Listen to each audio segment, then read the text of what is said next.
கோவை தொடர் குண்டுவெடிப்பில் 28 ஆண்டுகளுக்கு பின் கைதான டெய்லர் ராஜாவை கஸ்டடியில் எடுத்து விசாரிக்க போலீசார் சிறையிலிருந்து நீதிமன்றத்திற்கு அழைத்து வந்துள்ளனர். இதுகுறித்த கூடுதல் விவரங்களை எமது செய்தியாளர் நேசராஜ் வழங்க கேட்கலாம். நேசராஜ், வணக்கம். இது பற்றிய மேலும் விவரங்கள். வணக்கம். கோவை தொடர் குண்டுவெடிப்பில் கைதான டெய்லர் ராஜாவை கஸ்டடியில் எடுத்து விசாரணை நடத்துவதற்காக போலீசார் நீதிமன்றத்தில் அழைத்து வந்தனர். கடந்த 1998 கோவை தொடர் குண்டுவெடிப்பில் 28 ஆண்டுகளுக்கு பிறகு கைதான டெய்லர் ராஜா நீதிமன்றத்திற்கு அழைத்து வரப்பட்டார். டெய்லர் ராஜாவை போலீசார் காவலில் எடுத்து விசாரிக்க நீதிமன்றத்தில் மனு தாக்கல் செய்துள்ள நிலையில் அதற்காக அவர் அழைத்து வரப்பட்டுள்ளார். கோவை 5வது குற்றவியல் நீதிமன்றத்திற்கு போலீசார் அழைத்து வந்துள்ளனர். கடந்த 10ஆம் தேதி டெய்லர் ராஜா கைது செய்யப்பட்டு சிறையில் அடைக்கப்பட்டார் என்பதும் குறிப்பிடத்தக்கது.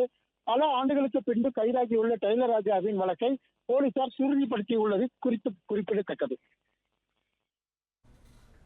தகவல்களுக்கு நன்றி நேசராஜ். பிளே ஸ்டோர் மற்றும் ஆப் ஸ்டோரில் இருந்து பாலிமர் செயலியை QR கோடு மூலம் பதிவிறக்கம் செய்யுங்கள். செய்திகளை உடனுக்குடன் பெறுங்கள்.